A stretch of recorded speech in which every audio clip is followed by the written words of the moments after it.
Ok, entonces, bueno, ya decíamos que un sistema cerrado se gobierna es por la masa, ¿no?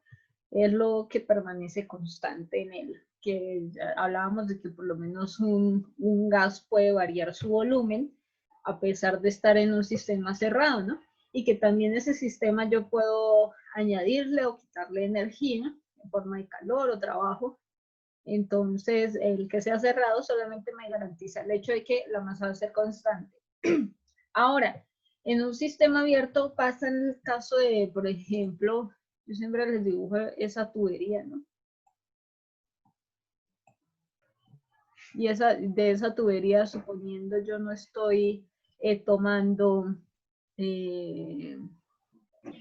pues el final, sino que estoy planteando aquí algunas fronteras imaginarias, ¿no? Que era lo que hablábamos. Fíjese que en ese sistema abierto, pues la cantidad de masa de hecho está cambiando, ¿no? Aquí fíjense que yo tengo una masa 1, que es una masa total. ¿Y qué pasa? Pues yo aquí lo dividí, ¿no? Aquí tendré una masa 2 y aquí tendré una masa 3. Entonces yo puedo decir aquí que masa 1 es igual a masa 2 más masa 3, ¿no? Entonces, ¿qué pasó ahí? La masa está variando, ¿no? Si yo ya voy a evaluar solamente esta línea aquí, la línea 2, pues ya no tengo la misma masa. Ahora, ¿qué es lo que sí puedo tener ahí constante? La cantidad de volumen, ¿no? El volumen aquí es constante, ¿sí? Entonces, en los sistemas abiertos, así como en el sistema cerrado nos referíamos a él también como masa de control, pues en el sistema abierto nos referiremos a él como volumen de control. A esto es lo que normalmente, suponiendo que yo esté evaluando aquí, esto sería mi volumen de control. ¿Listo?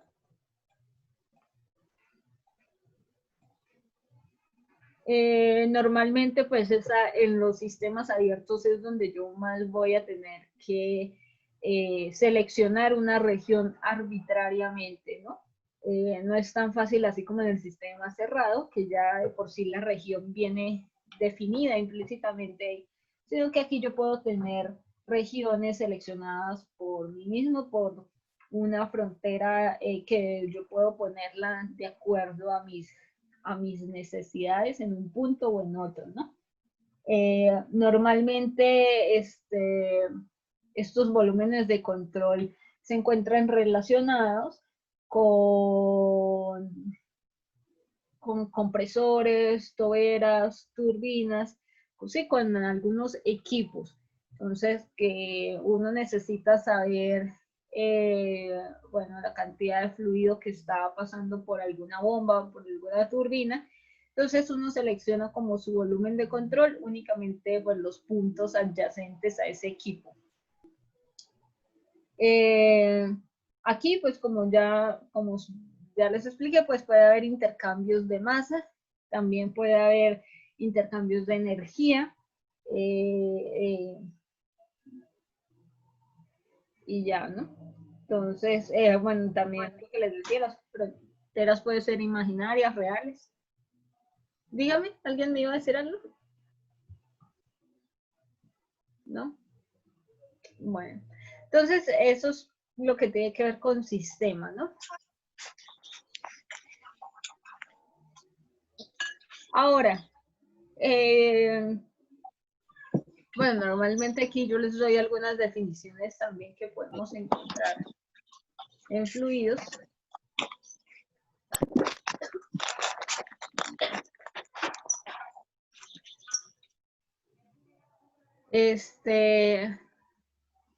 Bueno, y una de esas es la presión de vapor. Entonces, bueno, esa presión de vapor depende de la actividad molecular. Esta actividad pues es función de la temperatura Por lo tanto, también esa presión de vapor va a depender de la temperatura y va a aumentar con ella, ¿no? Cuando la presión está por encima del líquido, se iguala a la presión de vapor del líquido y este puede llegar a hervir. Entonces, normalmente yo ahí les mando unos videos, enviárselos, buscarlos y enviárselos, sobre la explicación de qué es la presión de vapor, qué es cavitación, de esto también les mando otro video. Esta presión de vapor es un fenómeno bastante interesante que se produce en algunos líquidos, bueno, en los líquidos, porque pues plantea la idea de que yo puedo llegar a hacer que el agua hierva a temperatura ambiente y lo que hago es disminuir la presión para hacer que el líquido empiece a formar burbujas, ¿no? Entonces, pues ese es un concepto bastante interesante y me parece que es como importante conocer a qué se debe, o sea, cómo es ese fenómeno, ¿no? Que yo puedo jugar con las presiones o las temperaturas de los líquidos para obtener resultados diferentes, ¿no? Entonces, como en el caso esa del agua, puedo hacerla hervir a temperatura ambiente. Entonces ahí en el video que yo les mando, vamos a buscarlo, ustedes a veces ven como, quizás en el video vean es rapidito, es una imagen rápida que pasan de alguien que tiene así como un matraz y ahí tiene agua. Es que en el video no lo explican. Aquí tiene agua y entonces ahí en el matraz lo que tienen es como una manguera y crean aquí un vacío. Un vacío. Entonces, al disminuir aquí la presión, pues por aquí se extrae, haciendo que esta presión disminuya. Entonces, cuando esto disminuye, el agua empieza a hervir, ¿no? Entonces empiezan a aparecer ahí burbujas. Entonces, es un fenómeno bastante importante que se presenta en algunos líquidos.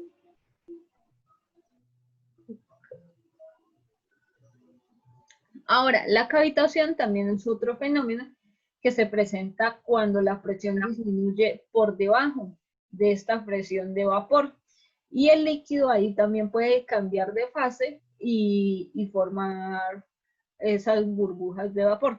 ¿Qué pasa con la cavitación? Resulta que este es un problema que debe evitarse, sobre todo, bueno, en los cortes de, cuando veamos bombas y eso, bueno, que nosotros no vemos mucho la selección de bombas, ¿no? Pero cuando se va a hacer selección de bombas, se supone que la cavitación es un factor que debe estudiarse. La cavitación debería estudiarse porque lo que se busca es evitarla, debido a que esta, pues como forma esas burbujas de vapor, si yo tengo una turbina, ¿sí? Poniendo que tengo aquí mi turbina, sí. Profe, qué pena, ¿me podría repetir lo de cavitaciones que se me cayó un poco el internet? La cavitación tiene que ver con la presión de vapor también y es simplemente cuando la presión está por debajo de la presión de vapor, que ocurre el cambio de fase y puede formar burbujas de vapor, ¿no? Entonces, esas burbujas que van a hacer van a ir chocando contra las aspas de la turbina o contra los componentes de la bomba y como este fluido viene a gran velocidad, bueno, y tiene bajas presiones, puede llegar a erosionar la superficie, ¿no? Entonces aquí va a aparecer como pequeños puntos en las superficies de los elementos mecánicos y pues eso los va deteriorando. Normalmente pues produce pérdidas, ¿no? Ahora, cuando hablamos de la tensión superficial, decimos que esta es la que conocemos como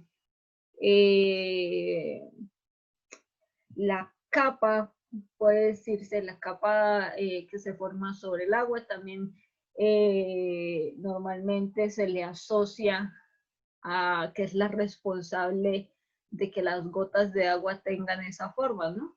Entonces las gotas de agua tienen esa forma debido a la tensión superficial.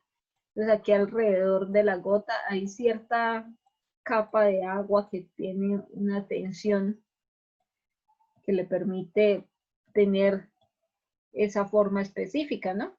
Se forma en la superficie de contacto entre el líquido y el gas y bueno, normalmente esta se puede expresar como fuerza. Voy a ponerles aquí. Fuerza por unidad de longitud. Tensión superficial.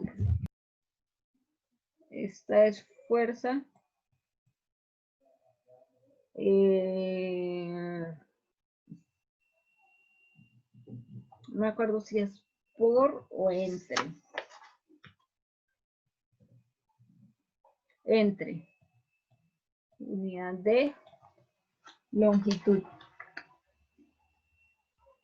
O trabajo por unidad de área. Esa otra crea, esa sí viene siendo trabajo por área. Creo que esta sí viene siendo así. Normalmente la que vamos a usar es esta, ¿no? La de fuerza por unidad de longitud. Esta. La tensión superficial la podemos representar como una letra sigma sub S. Voy a ponerlo así. Sigma sub S es igual a fuerza por unidad de longitud de trabajo por unidad de área.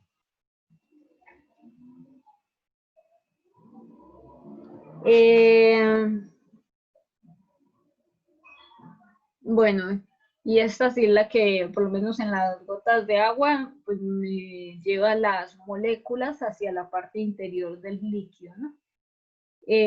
También de ahí uno puede desglosar el concepto de capilaridad, ¿no? Que siempre les dicen, bueno, que la capilaridad tiene que ver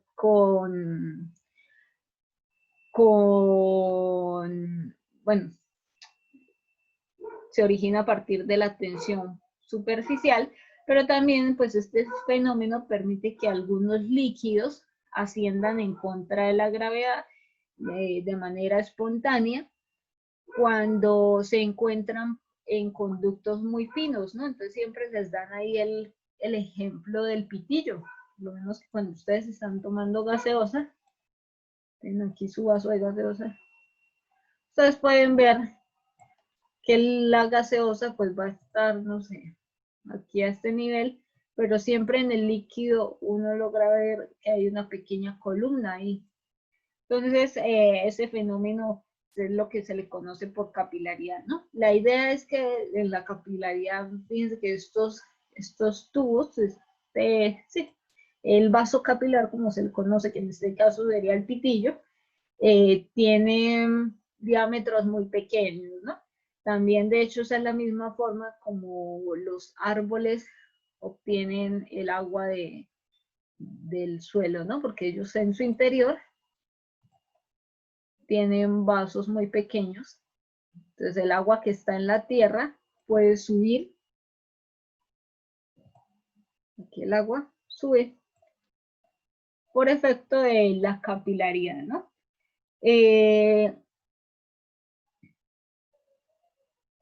Normalmente, por lo menos en este vaso, por lo menos aquí en el caso del pitillo, voy a dibujarlo aquí, hacerle un zoom al pitillo.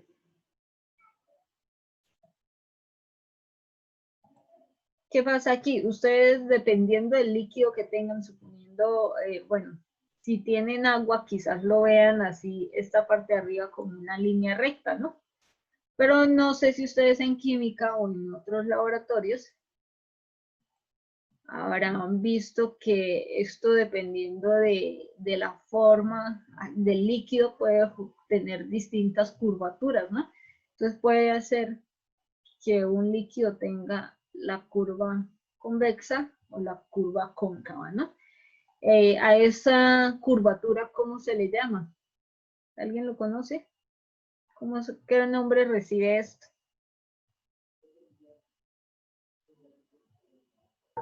Menisco, ¿no?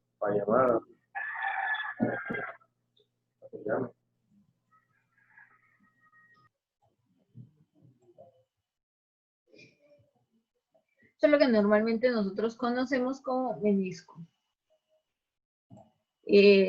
Normalmente en los laboratorios lo que se hace es como tratar de, por lo menos si se va a leer el menisco, leerlo desde aquí, ¿no? Fíjense que ese menisco aquí tiene un ángulo de inclinación, ¿no? Entonces, pues ahí ese ángulo yo podría decir, bueno, primero quizás esta forma del menisco se debe a la tensión superficial. Entonces voy a tomar esto así como una fuerza y voy a decir que esa es mi tensión superficial. Aparte, pues lo que les decía, aquí se está formando un ángulo, voy a llamarlo un ángulo phi, ¿sí?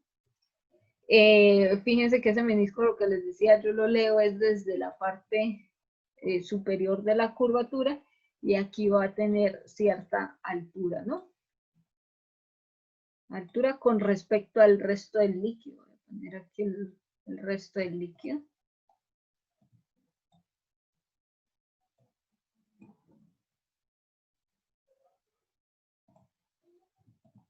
Entonces ahí tiene una altura. ¿Listo?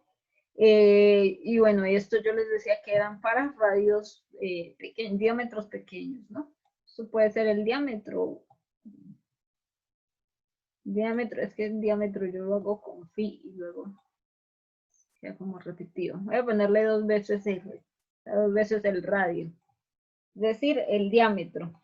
Y aquí hacia abajo pues va a ir el peso del líquido, ¿no? También podría yo ver aquí como el diagrama de fuerzas de esa columna de líquido. Ese va a ser mi peso del líquido. Recordemos también que esta tensión superficial es fuerza por longitud, ¿no? Y fíjense que si yo miro este pitillo de frente, ¿cuál sería la longitud? Pues la longitud de un círculo viene siendo el perímetro, ¿no? Sería 2pi por r. Entonces, bueno, ahí yo puedo desglosar varias cosas. De hecho, si yo hago ahí una sumatoria de fuerzas en Y, yo podría llegar a obtener esta H, que es la altura de la columna de agua. Lo que normalmente se busca con capilaridad es hallar esa H, ¿no? Entonces, voy a ponerlo por aquí.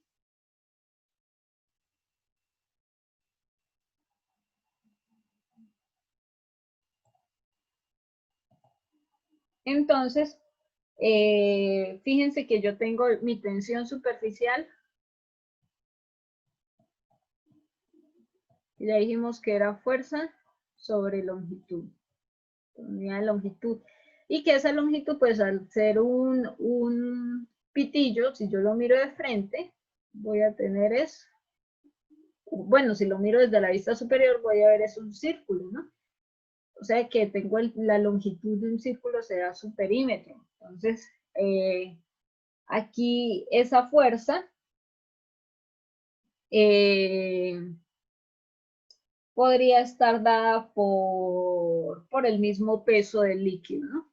Aquí esta curvatura se está formando debido al mismo peso del líquido y bueno, y la tensión superficial. Entonces, peso sobre longitud, que es 2pi por r.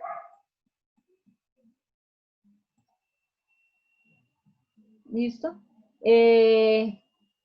Fíjense que ese peso yo también lo puedo descomponer, ¿no? A ponerles aquí que esto es peso, que no se les olvide. Y el peso, pues yo ya sé que es masa por gravedad. ¿Sí? Ahora, esa masa yo la puedo poner en función de la densidad y el volumen, ¿no? Entonces yo puedo decir que el peso, si densidad es masa sobre volumen, pues la masa puede ser densidad por volumen. Densidad por volumen y aquí por gravedad. ¿Listo? Ahora, ¿cómo expresaría este volumen? ¿A qué se refiere? Pues al volumen de este líquido, es lo que yo estoy encerrando ahí, ¿no? Esto al final viene siendo un cilindro, o sea que yo puedo expresar ese volumen como el volumen de un cilindro, que será, bueno, voy a poner aquí la densidad, y el volumen de ese cilindro será que área, o sea, pi por r cuadrado, ¿sí? El área de un círculo. ¿Y qué pasa cuando yo le doy al área del círculo altura? Pues obtengo el volumen. Y esa altura que le voy a dar, ¿cuál va a ser? Esa altura va a ser esa altura h que yo estoy buscando. Voy a ponerla aquí en negro. Y esto es gravedad. ¿Listo? Entonces,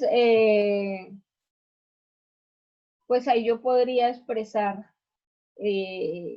esa altura en función del peso y el radio de la gravedad, pero también tengo que tener en cuenta que fíjense que ese peso de aquí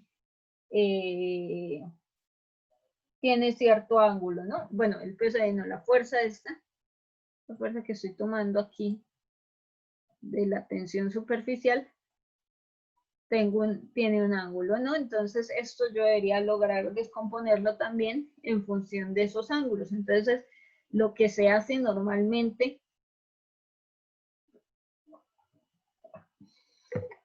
es un diagrama de cuerpo libre, como los que ustedes hacían en las físicas. Entonces voy a hacer un diagrama de cuerpo. Bueno, aquí ya tengo el diagrama, voy a hacer la sumatoria de fuerzas en el eje Y, ¿no? Que eso es lo que me interesa en este caso. Y uno dice, bueno, que las sumatorias en el eje Y van a ser iguales a 0. Entonces, ¿qué tengo en el eje Y? Fíjense que tengo el peso del líquido,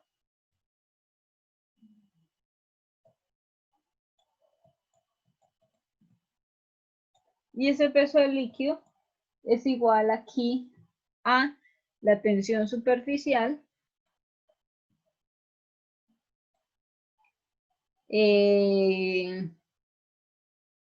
como estoy expresándolos en fuerzas, pues aquí tendré que poner esta fuerza despejada, entonces será tensión superficial por longitud. Y aquí para llevar este vector al eje de las Y, pues lo llevaré con el coseno, ¿no? Porque es cateto adyacente. Por el coseno de phi, ¿sí? Fíjense que ese peso del líquido yo aquí ya lo tengo expresado. Entonces yo ya puedo decir que aquí esto es densidad.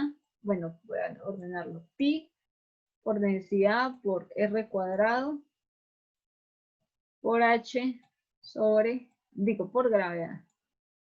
Y de este lado tengo la tensión superficial por la longitud, pero la longitud dijimos que iba a ser el perímetro de un círculo, ¿no? Entonces será 2pi por R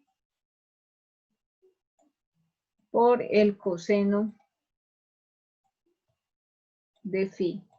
Entonces aquí yo ya puedo hacer ciertas simplificaciones y por lo menos cancelar este radio aquí con uno acá. Bueno, los pi también se me podrían ir. Creo que eso es todo lo que puedo cancelar. Y aquí como lo que nosotros queremos es hallar esa h, la altura de la capilaridad, pues yo lo que hago es despejarla, ¿no? Entonces aquí diré yo que la altura es igual a 2 veces la tensión superficial por el coseno de phi sobre, aquí me quedaría densidad, me queda solo un radio y me queda la gravedad. Entonces, esta fórmula de aquí abajo es la que se conoce como la ecuación de ascenso o descenso de la capilaridad. ¿Listo? Esto es ascenso o descenso.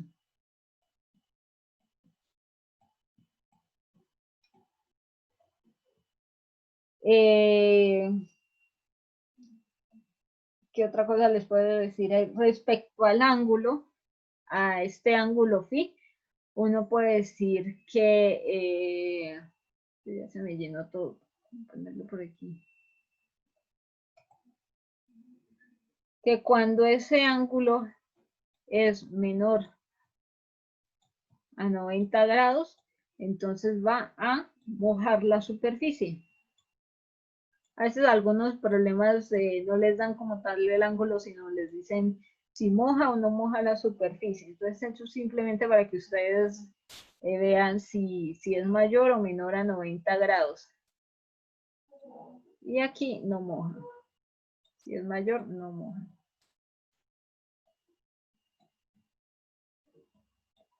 Y por lo menos para el caso del agua, lo que les decía, cuando tenemos agua, nosotros tomamos phi como 0 grados. ¿Listo?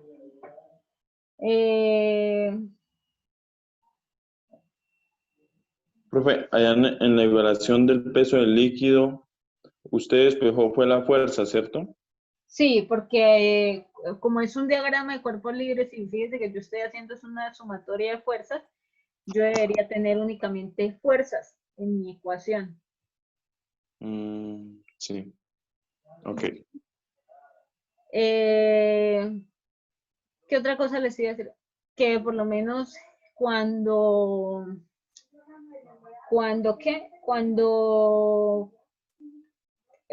los diámetros son mayores a 1 centímetro, ya ahí se considera que no va a haber ascenso, ¿no? O si no, se considera que es despreciable ese ascenso. Entonces, la capilaridad generalmente se presenta en conductos cuyo diámetro es menor a 1 centímetro. Entonces, son conductos de verdad muy, muy delgados, ¿no?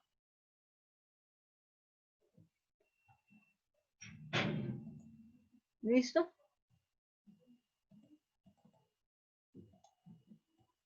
Voy a borrar por aquí.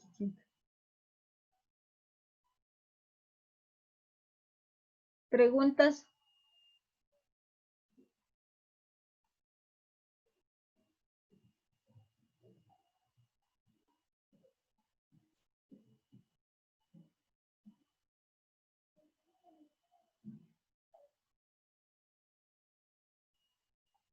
Listo, eso sería como lo más importante aquí, la cuestión de capilaridad. Esa capilaridad pues yo la puedo conocer si conozco en general la forma del menisco, ¿no? La forma del menisco pues ya me dará el ángulo y yo de ahí puedo obtener varios valores. Ahora,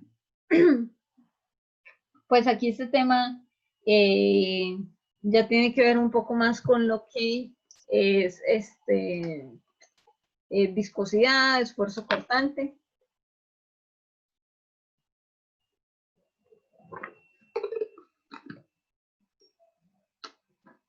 Entonces aquí, como tal, me están hablando de lo que es el esfuerzo cortante.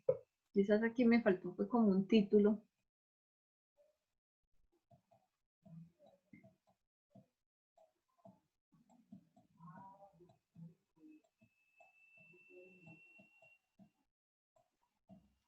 Que el esfuerzo cortante, pues ya yo les había explicado con el caso de la tabla que se desliza sobre una superficie de fluido.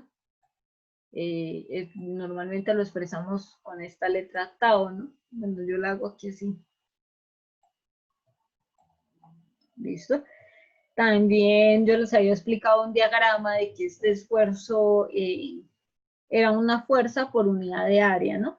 Que una forma de relacionarlos por lo menos con la presión, que la presión también es fuerza sobre unidad de área, pero la presión, recuerden que va en el sentido perpendicular a mi superficie, entonces yo tengo aquí mi superficie, Si va en el sentido perpendicular estoy hablando de presión, y en este caso el esfuerzo cortante o tangencial va pues en sentido tangencial, ¿no? Entonces, bueno, aquí me dice que un fluido en contacto con una placa superior se pega a la superficie de esta y se mueve con ella a la misma velocidad, lo que hablábamos de la tabla. Y el esfuerzo cortante que actúa sobre esta capa de fluido será fuerza sobre área, donde A, obviamente, es el área de contacto entre la placa y el fluido en contacto con la placa inferior toma la velocidad de esta placa, la cual es 0. Eso ahí están hablando desde el caso este de las láminas, ¿no? Que aquí había fluido. Y ahí aparecía ese triángulo que representa mi perfil de velocidades.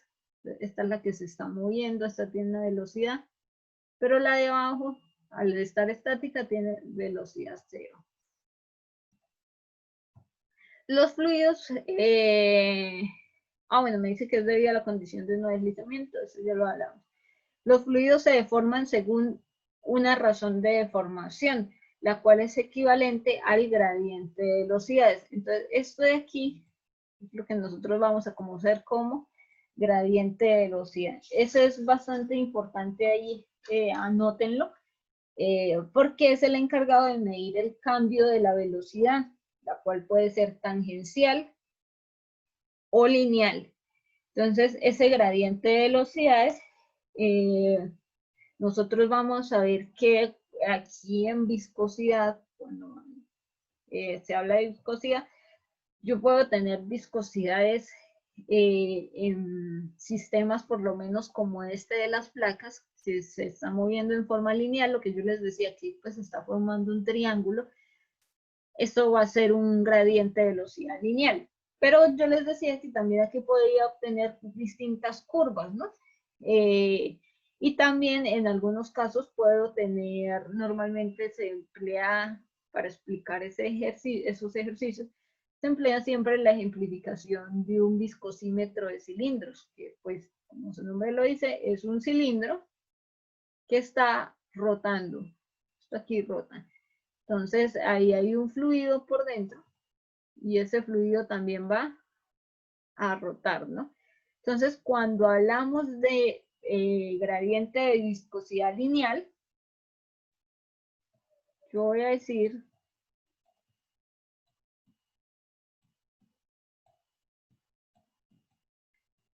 que ese de U de Y,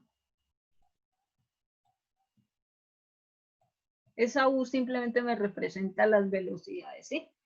Ese U de Y está dado por una velocidad lineal y un espesor, que esa velocidad lineal tiene que ver aquí con esto, ¿sí? Y este espesor va a ser ¿cuál? Pues la distancia de separación. Y ese espesor. Entonces, velocidad lineal entre espesor. Ahora, para el caso, le borré la L.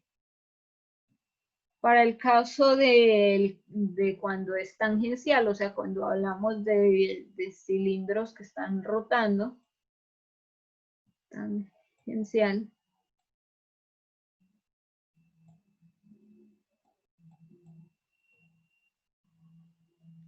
entonces, para el caso de las tangenciales, nosotros ahí que tenemos, ya no voy a usar la L aquí de lineal, sino voy a usar la T tangencial sobre un espesor.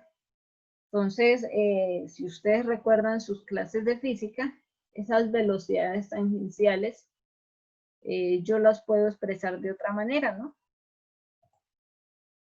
Que es normalmente tomar aquí omega por R, donde ese omega, ¿qué es? Velocidad angular. Ajá. Omega es velocidad angular. Recordemos que ese omega normalmente va a tener aquí unidades de radianes sobre segundo, ¿no? O también puede ser RPMs, revoluciones por minuto. Profe, ¿ese R es el radio, dijo? Sí, este R es de radio.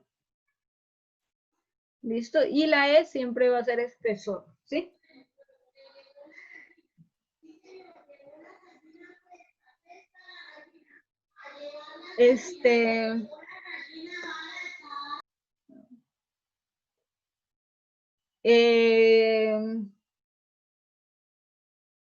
¿Qué les iba a decir yo aquí? Ah, ese gradiente de velocidad siempre es positivo, ¿no? Siempre se busca la forma de que Profe, sea. queda un minuto para terminar la sesión. ¿Salimos y entramos con el mismo link o usted nos envía otro? Creo que me toca otro porque este como que ya no sirve. ¿Listo? Entonces ya les envío otro. Vale, profe, gracias. Bueno.